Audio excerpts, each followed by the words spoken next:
Greetings. Welcome to Wellness Talks. This is your Chief Science Officer, Brazos, Minshew, and I have a very important topic to discuss with you about Nopalea. Now, we are actually taking wellness to the world with Nopalea. So many people are taking it and finding tremendous benefit. And of course, that's seen in the reorder rate for Nopalea. Wow, it's astronomical. But the one thing that we consistently get back from folks is, what do we expect when we take Nopalea? Because we're having so many different kinds of reactions, what's normal? Well, a lot of that depends on a process called homeostasis. Homeostasis is an internal body process that kind of helps keep us balanced. And in fact, when stress, as defined as trauma, toxins, deficiencies, or psycho-emotional stress, when that pulls us out of balance, homeostasis is what pushes us back. What fuels homeostasis is nutrients and nurturing. So as long as we're good with our 10 essentials, as long as we're taking our foundation nutrients, we're feeding homeostasis. So we can't complain when it decides to do something we don't want it to do. For example, what if I had inflammation in my right knee and in my left shoulder? And I want to take Nopalea for my left shoulder, but homeostasis says the higher priority is my right knee. That's really the issue when we come to dealing with a body that has a mind of its own, as it were, and that's what homeostasis is. It's a way of prioritizing what needs to happen and when it needs to happen. And so what we need to do is develop kind of a passive curiosity about Nopalea. What's going to happen? Well, let's just wait and see. Let's take our loading dose, let's go through our loading phase, and then let's see what happens. Now, there's one thing that we always get with Nopalea. We always get a reduction of inflammation. But what does that look like? Some people say, I didn't feel anything when I took Nopalea, but I felt bad when I stopped taking Nopalea. And certainly during the time they're not taking Nopalea, they're going to notice it, right? And that's the key. Don't be afraid. Let's bring them back into balance themselves and listen passively, without judgment, that is, to their experience. Of course, the most beneficial thing is if they take it with one particular complaint and that complaint goes away. But we're enormously complex individuals, and it doesn't always work out that way. I'll give you a good example. Some people call up and say, I must be allergic to Nopalea because when I took it, I felt worse. Or perhaps I'm detoxifying too rapidly. Well, I'm going to teach you a great technique for determining if a person has an allergy or if a person is detoxifying, and I'll give you a hint. They're probably detoxifying. But it goes back a long time ago to a medical doctor, a physician, an MD named Arthur Coca, C-O-C-A. He wrote a book called Lower Your Pulse and Live Longer. And Arthur Coca lived back in the 1940s and 1950s. And what he discovered in his longevity studies were that the people who lived the longest had the lowest pulse rate. Their heart rate was slower. And the longer a person lived, the more healthy or robust, the lower their heart rate was first thing in the morning. And it's that first morning heart rate that's a predictor of wellness and longevity. Anybody that's a long-distance athlete will know that. If you get up in the morning and your heart rate is really fast, you haven't recovered from your last event, from your last exercise routine, and you should moderate your activity that day. But if you get up in the morning and your pulse rate is low, go for it, because that's going to be a great day for an athletic event, for an athletic endeavor. It's the same thing for a health event or a health endeavor. If you wake up in the morning and your pulse rate is lower, right? And we're not talking about bradycardia, which is a medical condition of low heart rate. What we're talking about is a acceptable, healthy, low heart rate number, maybe 56, maybe 58, maybe 62 beats per minute. You wake up in the morning, your heart rate is low, you're going to have a great day that day. And what's more, the longer you can keep your heart rate low, the longer you have the potential for living. So it's a great longevity exercise.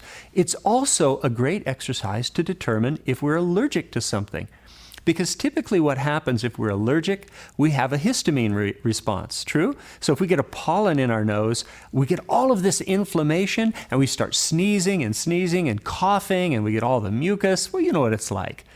That's a histamine response. Well, there are histamine responses in your stomach, in your bloodstream, in your brain. There are histamine responses in your muscles and in your skin. You know about that, right? Because you've experienced them. Well, what happens if you drink something like Nopalea and you were truly allergic to it? You're going to have a histamine response, and it's going to cause your heart rate to skyrocket. It's just going to shoot right up.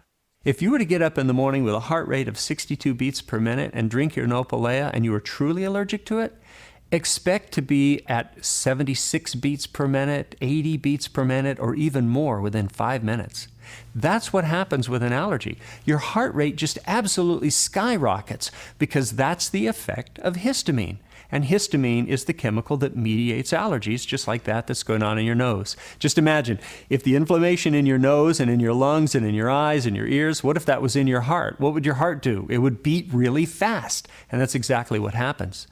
On the other hand, if an individual is going through a normal, we call that a biostatic reaction to this, their heart rate will remain relatively the same. Maybe it'll go up 2 or even 4 beats per minute because you're starting the digestive process, and there's a little bit of digestive stress that'll cause your heart rate to rise just a little, just a little. Sometimes we have something that we take or that we eat that is so healthy for us, it's called a bioactive food, and it may even drop your heart rate another 2 or 3 beats per minute. So you wake up in the morning, your heart rate is 62, you take your Nopalea, it might even go down to 60 or even 59 beats per minute. That's what happens with a bioactive food. So let's review that just for a moment. Something that's bioactive lowers your pulse rate. Something that's biostatic or bioneutral keeps your pulse rate basically the same, though it may rise 2 to 4 beats per minute because of digestion. If it's a true allergy, if it's truly toxic for you, your pulse rate will skyrocket within 5 minutes, and typically we're seeing from 62 to 76 to 80, right? We're talking about 15, 20, 25 beats per minute. So let's actually walk through that process and see exactly how that works. And here's what we're going to talk about with all of our customers if they call and say, I didn't know really what to expect and this happens. Am I having an allergy? Am I detoxifying? What's going on? So what we're going to have them do is take their Nopalea. First thing in the morning, they're going to have their glass of Nopalea. They're going to sit still, first and foremost. Sit still and very quietly before you drink your Nopalea, take your pulse rate. Now, most people can find their pulse rate by using several fingers right here on the radial artery. In school, they teach us to take the pulse rate this way, where we wrap our fingers around our hand and get a good grasp of that radial artery. You don't want to pinch it off, you just want to feel it. And then count your pulse rate for an entire minute and write that number down. I'll guarantee you're going to forget it if you don't write it down. So first thing in the morning, sit quietly. Don't turn on TV. Don't read anything that's going to make you mad because that makes your heart rate go up. Instead, just sit quietly. Do some deep breathing exercises. Count your pulse rate for a minute, and then have your glass of Nopalea. After you drink your Nopalea, continue to breathe deeply for another 5 minutes. Use a stopwatch if that helps you. Most people have cell phones, and our cell phones have these great little stopwatch applications on them. That's great. Use something to time 5 minutes after you've counted your pulse rate for a full 60 seconds, after you've written it down, after you've drank your Nopalea. Sit there and breathe deeply and count off 5 minutes. At the end of 5 minutes, repeat that now. Go back and take your pulse rate again. Count it on your radial artery. You know, some people find that if they push right here on their neck, they can feel their carotid artery beating to their brain. It's a little easier. Some people have difficulty finding their pulse rate here. It's okay. However you can find it, that's just great. Count it for a full minute, and here's what you can see. If a person's having an allergy, their pulse rate's going to shoot way up.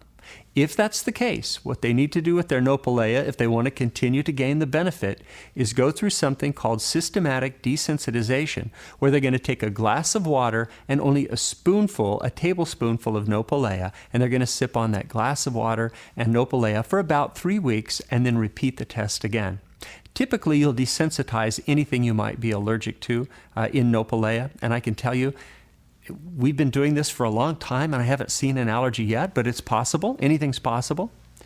Normally what you're going to see is the pulse rate remain about the same. Now, if they're having negative symptoms, but their pulse rate is remaining about the same, 2 to 4 beats per minute, it's going to go up because of digestion. What does that mean? It means they're detoxifying. And part of the benefit of Nopalea is that it's a very fine detoxification agent, very gentle. Almost no one has a detoxification reaction that they would consider to be negative. but some people do. And I find this happens to us every once in a while. Take your pulse rate. If your pulse rate remains about the same, it goes up a couple of beats per minute for digestion, that's okay. If it remains about the same, the issue is detoxification and not allergy. Yeah, that's a very powerful tool. How do you handle detoxification if they think the reaction is too uncomfortable for them? And primarily, I believe that detoxification should not be symptomatic. It should be comfortable. So have them reduce the amount of Nopalea and just take their wellness challenge out longer. Have them reduce their amount of Nopalea to what we call the no-effect threshold, where they're no longer symptomatic. If they were on 6 ounces, try 5. If 5 ounces still leaves them with symptoms, try 4.